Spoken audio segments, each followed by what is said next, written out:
Okay, so it appears Miranda Divine is playing kissy kissy with Malcolm Turnbull, her new love interest by the looks of things. The way this particularly soft interview took place, I think it was last Wednesday night on her show, it was just pap. Unbelievable. She basically was acted like a fan when she interviewed him. It was so deferential towards Malcolm Turnbull. It was ridiculous. It wasn't like a journalist grilling a politician. It was more like a little tete-a-tete between two lovers.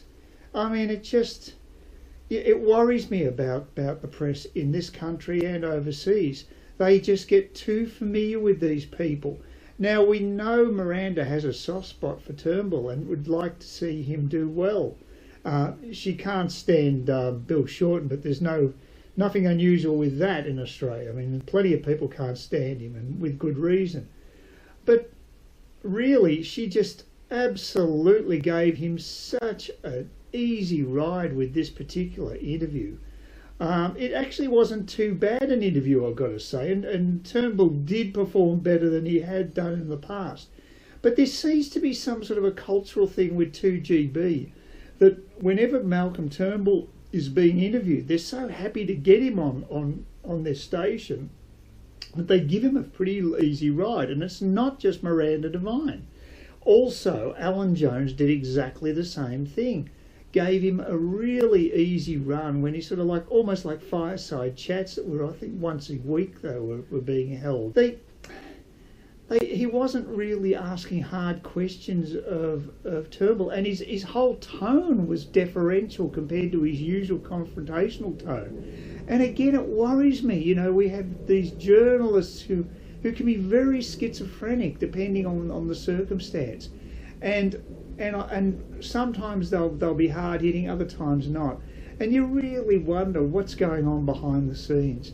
And I think what's happened here is that Turnbull's minders have one day that basically said, you will not get access to the Prime Minister unless you give him a fairly soft run. Now, to be fair to Alan Jones, near the end of their run of chats, he did get a little harder edged with him. But it just really seemed to me as if it was a lost opportunity. But I guess they figured if they'd burn him off too much, he'd just walk. Well, that's bad luck. I mean, if he's going to walk, he's going to walk. You can't give them an easy run.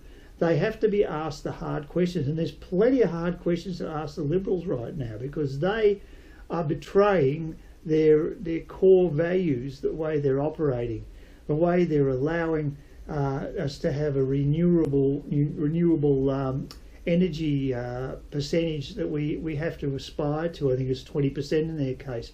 It's still going to bump up our power bills. It's going to hurt what they called Howard battlers. They are going to be hit really hard with this. Now, I mean, Labor's plans are even more insane. They're 50%, which is just basically going to bankrupt the country. And just totally unelectable, seeing they're basically riddled with the Greens these days. It just basically, ALP seems to be now a branch office of the Green movement. And that is going to be their downfall. Both major parties are very unpopular, and it's no wonder that the likes of Pauline Hanson is moving up ahead. Now, you know, I just don't. But I wish our press would actually ask hard questions. And I'm being critical of probably the toughest questioning outlet in Australia. I mean, probably what we regard as the most right wing, to counterbalance the ludicrously left wing ABC, which is just ridiculous. And I'd say most commercial stations are getting that way too now. The balance has just gone out of it. And it's just like in America, there's going to be a culture war between the masses and the mass media, because they don't represent the masses anymore. They represent a clique, and it's just not going to work. The other disappointing thing was I heard on Ray Hadley's show, again on 2GB, he had an interview with Scott Morrison, who's the treasurer, and he normally gets him on a regular basis.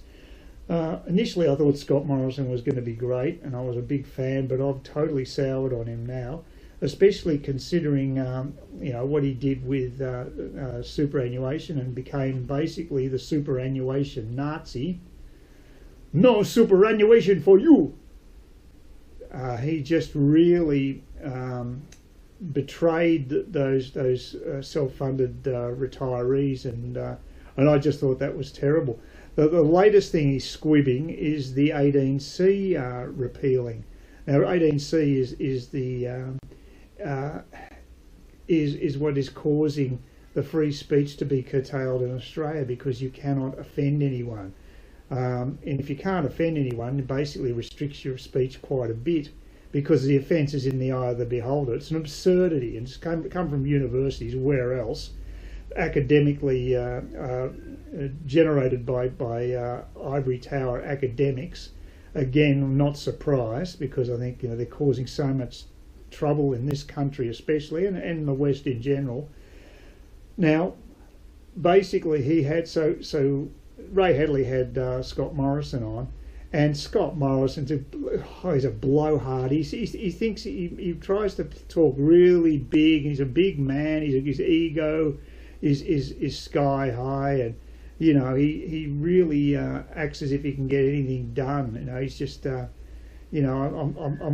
totally over him, to be quite honest with you. But he when asked what are you going to do about 18C, I mean, Hadley confronted him, as Hadley does, and from time to time he will just do that with people, and he knows Scott Morrison pretty well, and he wasn't going to let him weasel his way out of it. And he said, why don't you just do something about it, change the law now?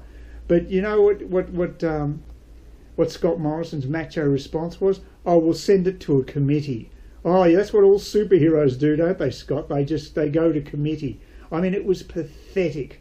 And I don't know if this has been reported, but this is the sort of garbage that the Liberal Party's coming up with these days. They will not make decisions. They will not make stands. And of course, the other thing is the Australia Post head, who's probably the most overpaid public servant in Australia. Well, I think without doubt. They're doing nothing about him. Again, they're palming it off to other bodies. They just will not make a stand, the Liberal Party. They are pathetic. They need to basically put a razor through the public service in Australia. We are getting ripped off by incompetents who are overpaid, permanent heads of departments, not just Australia Post with those overpaid executives, especially the head of Australia Post, but also the Bureau of Stats head. To my knowledge, nothing's been done to this guy. He absolutely bungled the census, and there's no consequences. I mean, it is just ridiculous. And this has got to be the tip of the iceberg when it comes to Canberra bureaucracy.